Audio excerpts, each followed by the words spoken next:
किसी ने क्या खूब कहा है, मुश्किल नहीं कुछ इस दुनिया में, तो हिम्मत करके तो देख। ख्वाब बदलेंगे हकीकत में, तू मेहनत करके तो देख।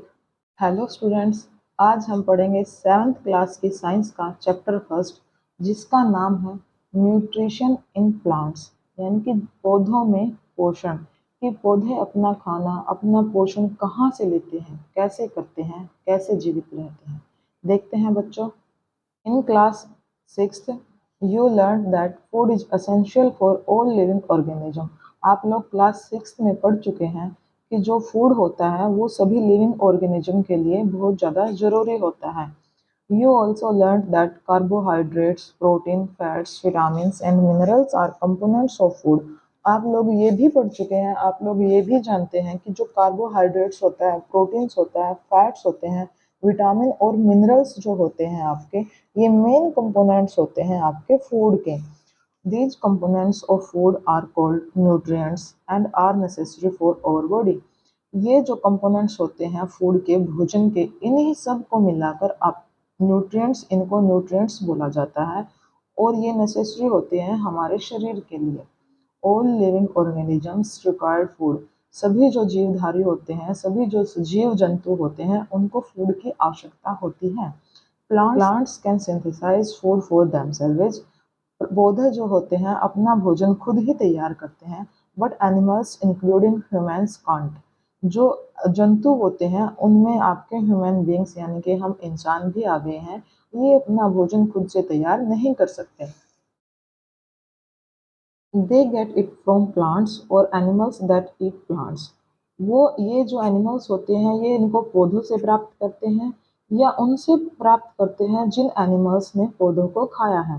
दस human and animals are directly और इनडायरेक्टली डिपेंड्स ऑन प्लांट्स। इसलिए जो एनिमल्स हैं और जो ह्यूमन हैं वो डायरेक्टली या इनडायरेक्टली पौधों पर डिपेंड करते हैं।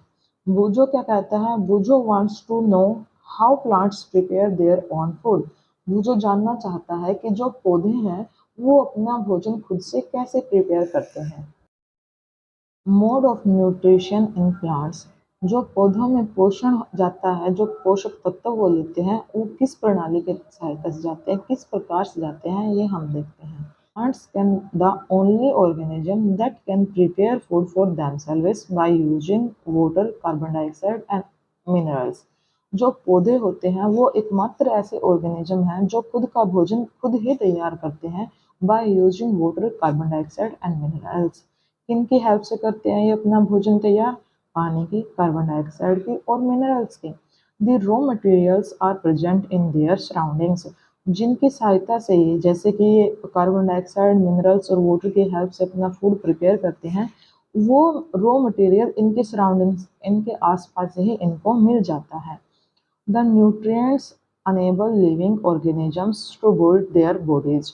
जो न्यूट्रिएंट्स होते हैं वो लिविंग ऑर्गेनिजम्स की बॉडी को बिल्ड करते हैं, टू ग्रो, उनको ग्रो करने में हेल्प करते हैं, to repair damage part of their bodies. उनके जो डैमेज हो चुके होते हैं पार्ट्स, जो खराब हो चुके होते हैं, उनको दोबारा से रिपेयर करते हैं।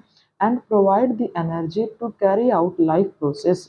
और जो हम डेली लाइफ में एक्टिविटी करते हैं उनको करने के लिए एनर्जी प्रोवाइड करते हैं। Nutrition is the mode of taking food by an organism. जो nutrition is the mode of taking food by an organism.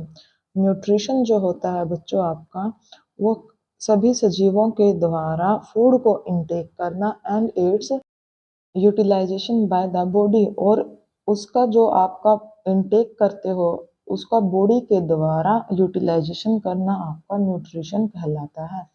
The mode of nutrition in which organism make food themselves from simple substances is called autotrophic. जिस mode के द्वारा nutrition किया जाता है, जिसमें सजीव आपके अपना भोजन खुद बनाते हैं, अपना फूड खुद प्रिपेयर करते हैं, उसको आपका ऑटोट्रोपिक मोड कहा जाता है न्यूट्रिशन का। ऑटो मतलब होता है बच्चों सेल्फ यानी कि खुद से, ट्रोप्स मतलब होता है नरिशमेंट यानी कि पोषण। Therefore plants are called autotrophs. इसलिए क्योंकि पौधे अपना भोजन खुद से प्रिपेयर करते हैं, इसलिए पौधों को ऑटोट्रोप्स बोला जाता है। animals and most other organism take in food prepared by plants. Animals यानी कि जंतु और जो अदर सजीव होते हैं वो आपका जो भोजन होता है पौधों से प्राप्त करते हैं। दे आर कोल्ड हिट्रोट्रॉप्स, इसलिए उनको हिट्रोट्रॉप्स बोला जाता है। हिट्रोस मतलब होता है कि अदर, यानी कि दूसरों पर जो डिपेंड रहते हैं उनको आप लोग हिट्रोट्रॉप्स बोलोगे। यहाँ पर आपको एक फूड चेन दिखाई गई है जिसमें सभी ऑर्गेनिज्म या तो पौधों पर डिपेंड होते हैं या जो पौधे खाते हैं उन पर डिपेंड होते हैं। ये कौन ने खुद का भोजन, यानी कि पौधा ये अपना भोजन प्रिपेयर किया, इसको रैट ने खाया और रैट को आगे इसने खा लिया। ठीक है, तो ये आपकी फूड चेन है कि कोई घास खा रहा है, घास खाने वाले जंतु को कोई दूसरा खा रहा है और उस जंतु को किसी और ने खा लिया। देख लो इसको एक बार आप लोग। देखो बच्चों, अब पहेली कुछ जानना चाहती है। क्या जानना चाहती है? पहेली wants to know why our body can't make food from carbon dioxide, water and minerals like plant do। पहेली कहती है कि हमारा जो शरीर है, हमारी जो बॉडी है, वो अपना भोजन खुद से क्यों नहीं बना सकती, किसकी सहायता से? Carbon dioxide, water and minerals, जैसे कि आपके प्लांट बनाते हैं खुद का भोजन खुद। Now we make ask where the food factories of plants are located। अब हम क्या जानना चाहते हैं कि अब हम पूछते हैं कि जो फूड फैक्ट्री होती है, इनकी भोजन कहाँ पर बनता है, प्लांट्स का कहाँ पर बनता है। Whether food is made in all parts of a plant, क्या फूड है जो जब पौधे का भोजन है वो पौधे के हर एक पार्ट में बनता है, हर एक भाग में बनते हैं, और only in a certain parts, या फिर किसी सर्टेन पार्ट में ही पौधे का भोजन तैयार होता है। How do plants obtain the raw material from the surroundings, जो पौधे होते हैं उनको जो रॉ मटेरियल की नीड होती है सराउंडिंग से, वो कैसे ऑब्टेन करते हैं। How do they transport them to the food factories of plants, उसको वो कैसे ट्रांसपोर्ट करते हैं फूड फैक्ट्री में पौधे की। Photosynthesis, food making process in plants, जो फोटोसिंथेसिस प्रोसेस होता है वो फूड को प्रिपेयर करने का एक प्रोसेस होता है पौधों में।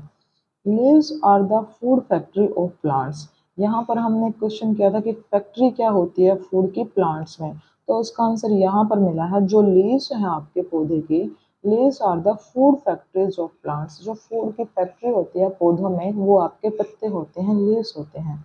Therefore all the raw material must reach the leaf, इसलिए जो आपका रॉ मटेरियल होता है जो पौधे सराउंडिंग से लेते हैं उनका लीफ तक पहुंचना जरूरी होता है। Water and minerals present in the soil are observed by the roots, जो वाटर होता है आपका पानी होता है और जो सोइल में प्रेजेंट मिनरल्स होते हैं वो ऑब्जर्व कर लिए जाते हैं पौधे की रूट के द्वारा, and transported to the leaves, और ट्रांसपोर्ट कर दिए जाते हैं पौधे के पत्तों तक। Carbon dioxide from air is taken in through the tiny pores present on the surface of leaves, जो आपकी सराउंडिंग्स में आपकी कार्बन डाइऑक्साइड होती है वो इनटेक कर ली जाती है, जो आपके पौधे के पत्तों में होते हैं, टाइनी पोर्स होते हैं, उनके द्वारा ऑब्जर्व कर ली जाती है। These pores are surrounded by guard cell, ये जो पोर्स होती हैं आपकी लाइक दैट, ये जो पोर्स होते हैं आपके पौधे की लीव्स में वो इनके चारों ओर एक गार्ड सेल होती है। सच पोर्स आर कॉल्ड स्टोमेटा, और इनको इन जो ये पोर्स होती है आपके पौधे के लीव्स में इनको स्टोमेटा बोला जाता है। बूजो want to know how water and minerals observed by the roots reach the leaves, बूजो जानना चाहता है कि जो पौधे के रूट्स ने वाटर और मिनरल्स सोइल से ऑब्जर्व किए हैं वो पौधे के पत्तों तक कैसे पहुंच जाते हैं। Water and minerals are transported to the leaves by the vessel which runs like pipe throughout the roots, the stem, the branches and the leaves। Water and minerals are transported, जो पानी और मिनरल्स होता है वो transport किया जाता है leaves के द्वारा, जो उनमें वेसल्स, जो लीव्स में आपकी वेसल्स होती हैं, विच रन लाइक पाइप, जो ये वेसल्स आपकी होती हैं बच्चों ये एक पाइप की तरह, पाइप के जैसे दिखती हैं आपके, जो पौधे के रूट से, तने से और ब्रांचेस से और लीव्स में हर जगह प्रेजेंट्स होते हैं। They form a continuous path or passage for the nutrient to reach the leaves. ये एक पाथ फॉर्म करते हैं, कॉन्टिन्यूस पाथ फॉर्म करते हैं जो आपके वेसल्स होते हैं, किसके लिए, जो आपके न्यूट्रिएंट्स को हमें लीव्स तक पहुंचाना होता है। दे आर कोल्ड वेसल्स, इनको वेसल्स बोला जाता है। You have learn more about transport of minerals in plant in chapter 7। आप लोग चैप्टर 7 में इनके बारे में ज़्यादा पढ़ेंगे।